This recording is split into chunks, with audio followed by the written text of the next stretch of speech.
Hi guys, this is my recap and reaction to Sister Wives Season 19, Episode 18. The episode is called Money is the Root of All Evil. In this episode, it's all about Coyote Pass and the lack of communication or management there. Christine's Airbnb, and Kody throws super shade at Jen, Meri's BFF, which is super annoying to me, honestly. So let's get into it.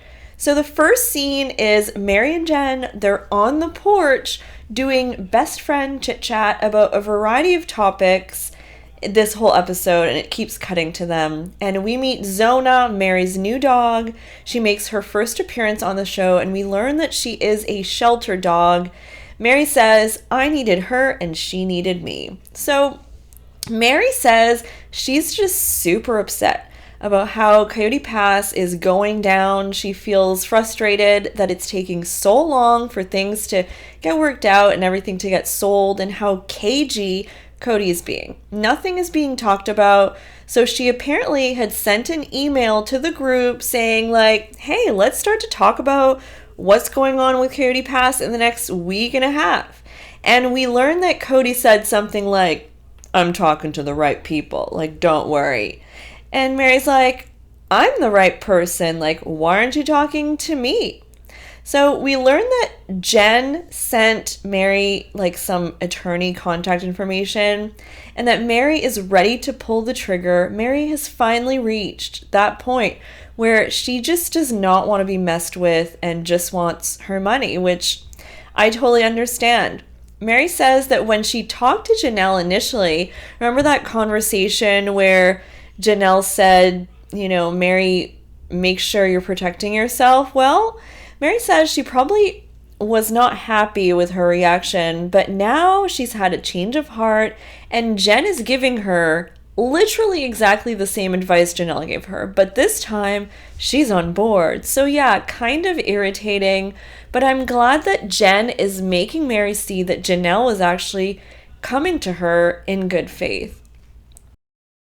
Just did not want to ruffle feathers, but Jen insists that she should be less gentle and more like a cactus, more pokey, more, getting what you want vibe. Meanwhile, Kody is bringing a whole real estate agent to Coyote Pass, and we learn that Robin is finally okay with selling, so here he is. Because, it's all about what Robin wants at all times with Kody, apparently. So the real estate agent has this huge truck, and Cody's like, check out my view. He's all about the view there, And so Kody is broing out with this real estate guy and is oversharing to the max during this scene. He says that his ex-wife used to live in an RV here. Yes, Kody, we all remember. And to not try that because it's not good for marriage, especially when dogs are in the RV too. The guy must think Cody's a freak, honestly.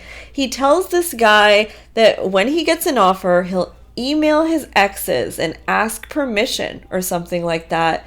No idea if he's even spoken to Meri and Janelle about getting a real estate agent. Pretty sure Janelle and Meri do not know about this guy at all. He says that it's just so great that his ex-wives are still nagging him about Coyote Pass. Kody starts talking about how, this place was a dream and the dream died. And the real estate agent is just looking at him like, let's just get to business. No empathy or any reaction on his face, but we all know what he's thinking.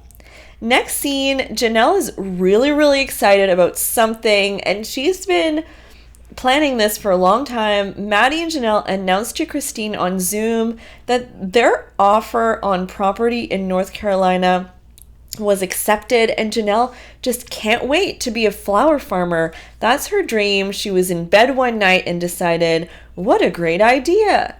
It doesn't sound completely ironed out, and as we know, they've hit roadblocks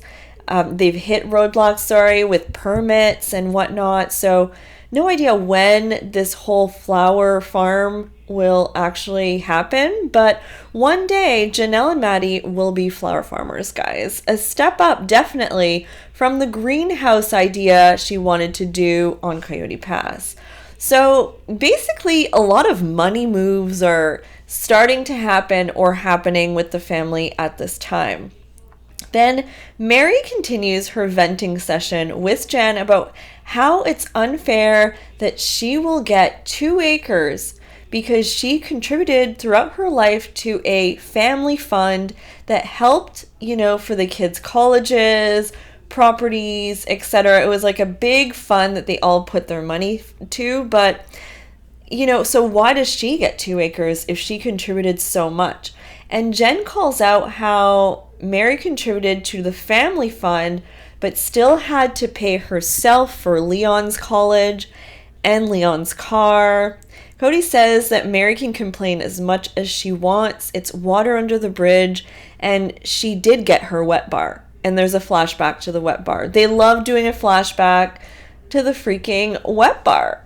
So I'm Team Jen on that, and it's a tale as old as time. Meri keeps getting ripped for having only one child, and that was not her fault. Like, that's not even what she wanted, but for some odd reason in this family, it's like she was under a penalty or something. Clearly, Meri deserves more than 2 acres. Jen says Meri all these years has been trying not to make waves and keep sweet, which is a reference to the keep sweet, FLDS mantra. But that time is coming to an end, and Meri is going for the money. Back on Coyote Pass, Kody assures the real estate guy he wants to split the money 4 ways, but that he bought one lot by himself. He assures the guy that he wants to be fair. Yeah, okay. I don't know. Of course, though, that means that obviously him and Robin get half because they're one household.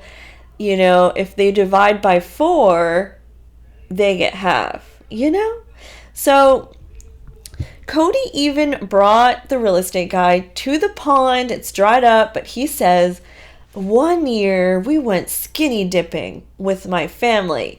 And the guy, he's thinking what we're all thinking. And skinny dipping sounds really awkward, actually. They weren't actually skinny dipping, technically. And then I know what they're going to do at the scene. I know they're going to flash back to Kody in his underwear in this dirty pond. Like, I just know it. And it comes, and it seems like this was a high point for Kody for some reason. The dip in this pond. Luckily, though, the pond is dried up and, there's no more manure water in there. So there's that. Next, Christine is packing up some furniture with the help of her kids, including McKelty and Peyton, and they're loading up this truck with furniture to bring to Christine and David's new Moab property that they just bought.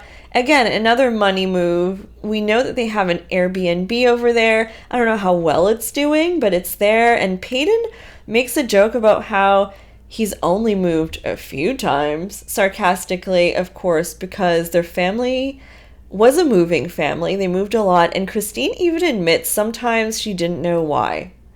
So Kody's pretty pessimistic about Meri's dating situation, which is what they go to next. So Jen tells Meri to go to the dog park to meet a man, and the conversation just turns into what Meri wants in a guy, because Meri is very enthusiastic about dating. She wants to date. Dating is hard. It's like interviewing people for a job or something, but she's decided that she wants an older man, someone that's taller than her and older than her. Kody's pretty, this scene, he could have been a lot nicer, but he says that Meri wants an alpha male but wants to be in charge, and he's not sure how this is going to go. Kody says that she needs to ditch all the mean girlfriends and find a guy. Okay, so that is shade to Jen. I'm interpreting that as shade to Jen. He says if she wants a man, she has to ditch those bitches. Ouch. What? Okay, so I was not aware that Kody hates Meri's friends. Like, for what? They've been there for Meri. Unlike him, I think he hates them because they tell her to get tough and get a lawyer and stuff like that. And next, Christine is working at a shared desk with David, and apparently David has never seen the house that they bought in Moab, which is interesting. He just agreed based on trusting and loving Christine so much, so he's pretty much all in. And Peyton says that his mom has changed a lot since she left Kody, and she gets to do now what she always wanted to do, and that David is a very good supportive partner. And for some odd reason, because we're talking about businesses, money moves, or whatever, cue Robin talking about, guess what, my Sister Wives closet. No one wants to talk about this, but she just goes like, yeah, I had my own business, but Meri and I were on the same page, but the others weren't. And Kody even was not on the same page. He says, he was like, show me the money.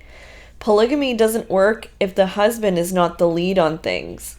So the fact that they just brought up my Sister Wives closet out of nowhere is just so weird. Like, it was a bad idea, Robin. The end. Nobody's wearing Sister Wives merch because most of us are not sister wives. Like, that's a very niche audience, don't you think? Anyways, I hope you enjoyed my recap and reaction to Sister Wives Season 19, Episode 17. I can't believe we're this far in the season. How many more episodes will there be? All right, guys, have a great day. Bye.